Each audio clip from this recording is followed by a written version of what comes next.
The CEO ran over a single dad's bicycle. He hacked her Tesla and drove it into the lake. Priya Ashworth was already 40 minutes late for a board meeting when she swung her Tesla around the corner of Delacroix and 9th without checking her mirror, and the crunch of metal under her front tire barely registered as anything more than an inconvenience until she saw in her rearview mirror a man on his knees in the street beside the mangled remains of a bicycle. She stopped, reluctantly, stepped out in heels that clicked sharp against wet pavement, already composing the sentence that would get her back into the car fastest. "I'm sure my insurance will cover whatever that thing was worth," she said, barely glancing at the twisted frame. "Send the estimate to my office. I really don't have time for this right now." Desmond Hale looked up at her from where he crouched over the ruined bicycle, the only transportation he owned, the thing that got him to 2 jobs and, twice a week, to pick up his 9-year-old daughter Nova from her after-school program on the far side of the city because he couldn't afford a car and the bus routes didn't line up with either job's hours. "You didn't even look before you turned," he said, quiet, controlled, the specific calm of a man doing careful math on how much this was actually going to cost him. "This isn't a thing. This is how I get to work, both jobs, and how I pick up my daughter." "Feel free to then I'll pay for a new one," Priya said, already turning back toward her car, checking her watch with obvious impatience. "Send the estimate." She got back in the Tesla and drove off before Desmond had even finished standing up, leaving him kneeling in the wet street surrounded by a small crowd of onlookers who'd watched the entire exchange with the particular discomfort of people who'd seen someone treated as an inconvenience rather than a person. Desmond didn't send an estimate. He filed a police report, documented everything with photos, and submitted a formal claim through the insurance information Priya's assistant reluctantly provided after 4 unanswered calls. What came back 6 days later was a reimbursement offer for $80, a fraction of what the bicycle, a specialized commuter model he'd saved for over a year to afford, had actually cost, based on an adjuster's assessment that seemed to have been conducted without ever actually seeing the bike. He appealed. The appeal was denied within 48 hours, a form letter citing insufficient documentation despite the photos, the police report, and 3 witness statements he'd personally tracked down and submitted. What Desmond understood, sitting at his kitchen table with Nova doing homework beside him, bus schedule open on his phone because the bike that used to get them both across town in 20 minutes was now gone, was that Priya Ashworth had made a calculation the moment she drove away from that intersection, that a man in work boots kneeling beside a broken bicycle wasn't someone who had the resources to actually make her accountable for anything.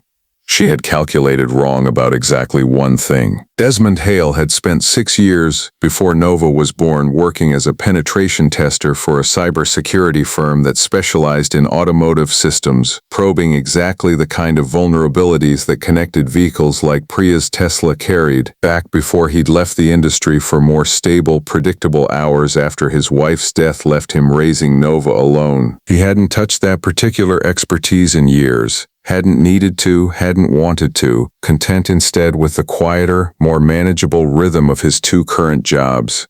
But sitting at that kitchen table, staring at a denied insurance claim for $80 against a car worth more than his entire annual income, something in him recalibrated, not toward anything illegal, and not toward anything that would put Nova's stability at risk.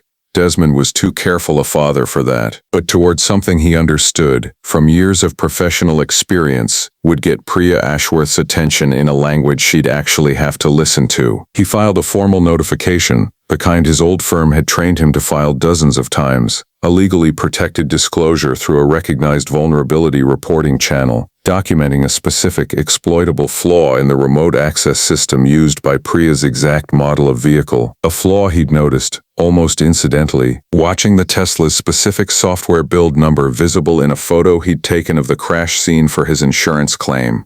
It was the kind of disclosure ethical security researchers filed constantly, entirely within legal bounds, meant to alert manufacturers to flaws before bad actors found them first. But before filing it formally through the manufacturer's official channel, he did one more thing, something he debated for 2 full days before deciding it was worth the risk to his own reputation, provided he stayed strictly within what the law protected. He used his documented, authorized testing credentials from his old firm, credentials still technically valid for exactly this kind of disclosure work, to demonstrate the vulnerability directly in a closely supervised, fully logged test he arranged through his former employer's compliance team, remotely engaging the vehicle's parking assist system while it sat, empty and unoccupied, in the corporate garage where Priya kept it overnight. The car rolled, slowly and under full remote control, out of its assigned space, down the garage ramp, and into the shallow retention pond behind the building, a controlled, fully authorized, entirely legal demonstration explicitly designed to prove a security flaw existed, conducted with his old firm's full knowledge and a documented chain of custody protecting Desmond from any liability whatsoever. Priya Ashworth arrived at her office the next morning to find her $130,000 vehicle sitting nose down in 4 feet of water, her building's security team standing around it in bewildered clusters, and a formal notification letter waiting in her email from her own vehicle manufacturer, citing a documented vulnerability disclosure filed by a security researcher named Desmond Hale. It took her exactly 1 meeting with her legal team to understand what had actually happened, that Desmond had done nothing illegal, had followed every protocol a responsible security researcher was required to follow, had in fact done her company a genuine favor by exposing a real vulnerability before a genuinely malicious actor found it first, and had, in the driest possible technical language, made unmistakably clear that he'd chosen her specific vehicle to demonstrate it on for reasons that had nothing to do with random chance.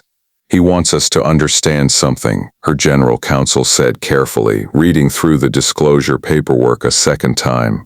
"This is entirely within his legal rights. If anything, we should be thanking him publicly for the disclosure. Though I don't think that's really what this is about." Priya showed up at Desmond's door that evening, without an assistant, without a lawyer, dressed considerably more plainly than she'd been the day she'd driven off from his ruined bicycle. Nova answered the door first, peering up at the well-dressed stranger with the particular suspicion 9-year-olds reserve for unexpected adults. "Is your dad home?" Priya asked. Desmond appeared behind his daughter a moment later, arms crossed, unsurprised. "I know what you did," Priya said. "I know it was legal. I know you didn't have to explain a single detail of it to me, and my lawyers confirmed you covered yourself completely. I'm not here about liability." She paused, something clearly costing her to say the next part. "I'm here because I understood, sitting in a meeting this morning watching my own car pulled out of a pond, that I treated you like you didn't matter enough to bother looking at properly. Twice. Once in the street, and once again when I let my insurance team deny your claim without ever actually reading it myself." "You did," Desmond said, not unkindly but without softening it either. "I want to make it right," Priya said, "not just the bicycle. I looked into your background today. 6 years in automotive security, work my own company's security division would genuinely benefit from. I'd like to offer you a position. Real one, not a payoff dressed up as a job." Desmond considered her for a long moment, Nova still peeking out from behind his arm. "I don't want a job that exists because you feel guilty," he said. "I want a company that actually looks at people before deciding what they're worth. If you can build that, genuinely, not as an apology tour, then we can talk. Otherwise, replace my bicycle at its actual value and we're done here." Priya nodded slowly, something in her expression shifting into what looked, for the first time since Desmond had met her, like genuine reflection rather than performance. "Fair," she said. "I'll have the bicycle replaced by Friday, full value, no further paperwork required. And I'd still like to talk about the position, properly, when you're ready, with no timeline attached." He took the job eventually 3 weeks later, after satisfying himself that Priya's interest in overhauling her company's approach to security disclosures, and, more broadly, to how her organization treated the people who intersected with it, whether employees, contractors, or a stranger whose bicycle she'd once dismissed as that thing, was genuine rather than performative. The position came with hours built around Nova's school schedule, a salary that finally let Desmond drop his second job entirely, and within the year, a formal company-wide policy Priya implemented personally. Every incident involving company property and a member of the public required a documented in-person review by a senior executive before any claim could be denied. She never fully lived down the story of the Tesla in the pond. It followed her. In the specific way stories like that follow people who've built reputations on moving too fast to look properly at what or who was in front of them. She stopped minding the reminder, eventually. It had, after all, taught her something no board meeting ever had. The end.